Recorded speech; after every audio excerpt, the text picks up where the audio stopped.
Hello, Leo. Welcome to Karma on Deck. I'm Karma of My Psychic One. We are going to do your reading for the week of, November 12th through the 18th for Leo. Leo. Let's take a look and see what's going on with y'all this week. It's been brutal. I think it was Aries and Cancer. But then I don't know. Let's see. We've had the Tower card in almost every reading. Well, Cancer, let's see. Aries, Taurus, and Gemini will have the Tower card. Playing with their emotions. So let's take a look and see what's going on for you, dear Leo. All right, game on. First thing that comes up is Four of Wands, Ten of Wands, Knight of Cups, Magician. Okay, so not so bad. So the first thing that I'm noticing about this initial background sentence here to your reading is I have the Four of Wands, which is foundation or home, or building a structure. Okay, we have the Ten of Wands. Ten of Wands talks about anxiety. So if you're feeling overwhelmed, there's the hits coming in every direction and you're starting to feel like, okay, this is a shit show. We have the Knight of Cups. And for you ladies out there, I always say this card makes us feel like we're about to get our menstrual. It's like that PMS week where you feel emotional and you start to cry before you recognize that your cycle's coming back around and you're cranky and you go, oh, that's why.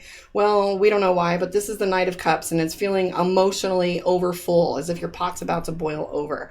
We do have the Two of Wands toward the end right here, which talks about you being between two either individuals, two various ideas, where you're feeling indecisive or you're feeling conflicted.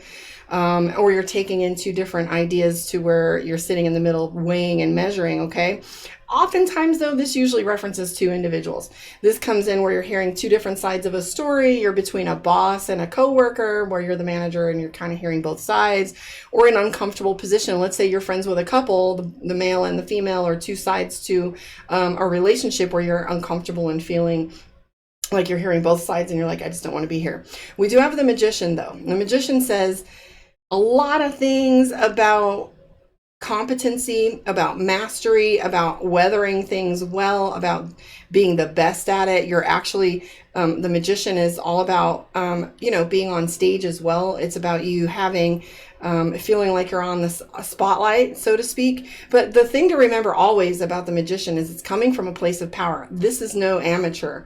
This is a professional. So professional gossip. No, I'm just kidding. So the Magician is all about you being on stage, you taking center stage, you being a master at it. It's go time, whether you like it or not. This is the position that you're in where you have no say in the matter and the curtain goes up and we're on. Okay, so that's the Magician for you. I'm seeing here the Justice card. The Justice card references legal matters. It also references being in a place of judgment. Remember, there's a difference between judgment and judgmental. Okay, using good judgment, people will say, well, you're being judgmental. No, I'm not. I'm using good judgment and this shit sucks. So, don't feel afraid to use your voice because this Magician is telling us it's time for you to be heard. We do have the King of Swords. And when King of Swords shows up, it usually lets us know that we're on the side of victory. And just because we win doesn't mean it was easy, and it doesn't mean that it's over. Okay, so just because you go to court and get your divorce papers signed doesn't mean you're going to get your child support right away. It doesn't mean that your visitation is all figured out. It doesn't mean they're going to comply. So you can take someone to court all you want to, but if they don't have the means or the funds to pay whatever winnings or whatever is due you, it just means that you've won. And there's a lot of satisfaction in that, but it also references that there's still some work to be done. So you don't get to rest exactly. The King of Swords, I remember reading this deck when I first got it 20 years ago, and I remember it being profound to me because it said, now you've won the war, but now you must win the peace. You have to do some restructuring of your government, restructuring of your alignments, who you aligned with or in your alliances, and also seeing, what's remaining of the detritus. I mean, like I said, just because you win a divorce doesn't mean that you don't have to move out of the house or sell the house or share the funds or whatever. It's just kind of that messy little place. Victory's there, but it's like you can't celebrate quite yet, so to speak. So the Seven of Coins next to the Chariot for some of you. Now, I know that all of you aren't moving, but the Seven of Coins and the Chariot card together references a move. This might likely be a big one. The Chariot, so the Seven of Coins tells us it's something local, like you're going to move from an apartment to a house or downsize from a house to an apartment or a condo or whatever. But the Chariot card references travel, maybe something big for you, maybe out of state or out of the country, or it just may be a big fucking deal where you got a handful of shit to do. So right here we have the King of Wands. Things getting easier. So here is what's good about this reading here. King of Wands references leadership. That also goes hand in hand with the Magician. We have the Seven of Swords, things getting easier. Nine of Coins tells me that you might be signing some paperwork or contracts, or, you know, making some decisions on some things that you had been thinking about, because we have the mushroom down below here that you haven't really brought into the 3D yet. The Tower card. So your foundation has definitely been shaken. Like I was saying, that's very common for Mercury retrograde season. The Tower card telling us that someone's shaking your tree. Well, cool, great. Let them. That tells you, you know, who's with you, who's not, right? We have the Moon card, which right next to the Tower card tells me that whatever information is coming through this foundation shaking, I mean, maybe the whole house comes tumbling down. And again, good. You got to look at these things as a blessing, because people show their ass, right? They show themselves to you. I do have the Moon card, which is mapping. So you're taking this information and using it to your benefit and greater good. I will say this, though. You do have some deadlines coming up next week that's putting some heat on you and some pressure. And you're really starting to feel it. With the 10 of Wands and the 4 of Swords, not only is this anxiety, but it's pressure. So this is a deadline, things that need to get signed, things that need to get handled in a timely manner. These are all in relationship to one another. Give yourself some rest. Give yourself some peace. Be kind and gentle with yourself. We got another week to go of Mercury retrograde, roughly 9 days of Mercury retrograde to weather. But I always use it. It's my beast. Mercury's my bitch. It shows me things I haven't been looking at, and I get a little complacent. But these miscommunications force me to, communicate better. I have a woman in leadership that I went to WLS with, and she said, tone it down a little bit. And you know, she thought I was going to be offended, but not at all. I'm happy to have feedback. I'm happy to know that not everybody needs to be slapped like a drill sergeant would do and shaken and yelled at. Not that I was yelling, but I tend to be like, right now, right now, right now. That's the paramedic in me, and that works in a life and death situation, but it doesn't always work when we're talking about sensitive situations. So anyways, I'm always grateful for Mercury retrograde because it's house cleaning, and it happens every quarter or so. And so every little bit I get a new awareness of where the direction I'm going in my relationships. Speaking of relationships, let's take a look at the Mystic Dreamer deck, and let's talk about your relationships and how you're showing up. If you want a one-on-one with me, karmaondeck.com, you know how to find me. If you want to also show up on my Psychic One, I'll be there. So Mystic Dreamer tells me about the dynamics of your relationships. Not all relationships are relationships, not just necessarily love and lovers, although I do know that's what most of you want to look at. I was told to do love and relationship readings, but I'm not here to be a gimmick. I don't want to just throw soulmate, twin flame, lovers bullshit in my titles just to get you here. I want you to stay. I want you to have something meaningful. No bait here, just all karma. All right, so let's see what Leo has going on. So repetition and redundancy is the 8 of Pentacles. Juggling two things, 2 of Wands, 5 of Wands, arguments, 7 of Cups. This means overwhelm. This is you having too much opportunity, too many things to decide from. This is window shopping and wanting everything, okay? Temperance is balance, which I think you had the Temperance card earlier, which talks about balance. But anyway, so we have the 5 of Wands. So if you find yourself in conflict right now, 2 of Wands is indecision. And this is a situation that hasn't been changing over time. It just might be exacerbated in the period and season that we're in.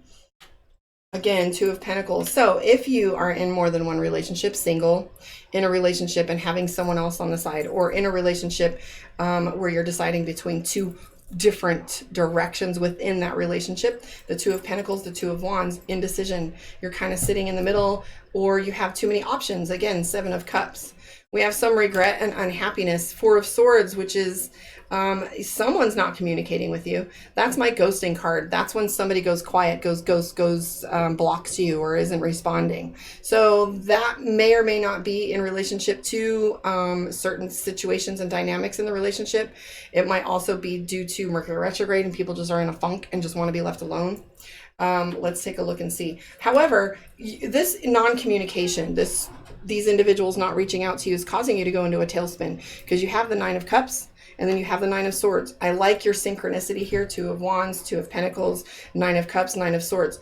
and the balance on either side of the zodiac, okay? 9 of Swords is you staying up at night, thinking of things, not getting a good night's sleep, using the swords and stabbing yourself in the back by going, how did I allow this to happen? How did I let that to happen? This person did that, I did this. Just kind of using this as a litany at night, not getting any sleep, insomnia, 9 of Cups, which is regret. Don't should yourself too much. There's not much you can do about the past. You can only take that information and move forward, right? So we do have the Moon card here, which is paranoia, a little fear. This is a decision and a journey that you don't want to take. Because as you're moving forward, you're like, okay, I have to make a decision here and I'm not wanting to. But don't cut any corners. When you don't talk to someone, they ultimately know something's going on. So as you sit here with the 5 of Swords, cutting corners, you know, you're risking your integrity with individuals like this. It's time to take this on. I'm also seeing for you, dear Leo, that you have the 8 of Wands, which is fatigue. You've kind of just it's time to take a rest, okay? Don't be afraid to unplug for a little bit and do some self-care. I do see the 8 of Cups for you right here. The 8 of Cups talks about, it's like the song is over. You know how they say it's not over till the fat lady sings? Well, she's got her violin right here and the song is over. So there are some things here that are telling me that you're ready to walk away from them. And that's perfectly okay. It doesn't necessarily have to be a failure. And why do we take relationships that aren't working for us as a failure? Why do we take it personally as in, you know, we weren't able to work this out, or we weren't able to make this thing into that other thing? Like we didn't make it a relationship or a marriage, or it didn't come to the perfect image that we decided we wanted it to be. Sometimes it's just not good for us. And then we put that on our back and we carry it around. Put the burden down. Okay? If it's not good, walk away. You don't sit through a movie, a horror movie, if you hate zombies. I hate zombies. But if you go to a movie and you don't like it, you're not going to sit through the whole thing. Maybe you do, but you're just torturing yourself at that point. Let's pull a card from Divination of the Ancients and see what's up for you, dear Leo.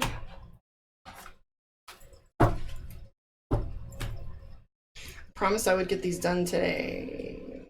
3 a day. Arrow, focus. Okay, so this goes along a little bit with, you know, indecision, and that's like kind of, you know, it's okay to sit with an idea for a while until you have some really good data, but sometimes that can be a habit. And then we go into what I call avoidance techniques, and then we get stuck there. All right, so let's see. Arrow says focus. Like the many arrows on this card, your mind is flitting in many directions and your thoughts are scattered. However, you are being urged to bring some order into your life and make plans. The only way for you to achieve your dreams is by decluttering all those thoughts well enough to determine what they even are. It's time to become like that one arrow in the center of the card that shoots straight out and to the point. You can achieve this by taking time to decide what your goal is. Clear thinking, so to speak. The planning on how you can reach it, working out a schedule to stick by, and then focusing. You will find that you become stronger and more grounded as you go straight to what you really want in life. Like, get rid of the fluff, right? All this overwhelm, all this 10 of Wands where we're talking about anxiety and overwhelm, right? Focus on positivity and you will make your mark. This is the way for good fortune and blessings for the world around you to respond, and ultimately for yourself. My mind is like an arrow in flight, and focus sharp so that I might hit the mark and reach my goal to free my dreams and feed my soul. Well, there you have it, dear Leo. Thank you for joining me. Let me know where you are in the world, how you liked your reading, any feedback, what you want to see more of. And if you want a one-on-one with me, karmaondeck.com. I will see you guys next week. Catch me on the flip side, and maybe you'll catch me on the live. Talk to you tomorrow.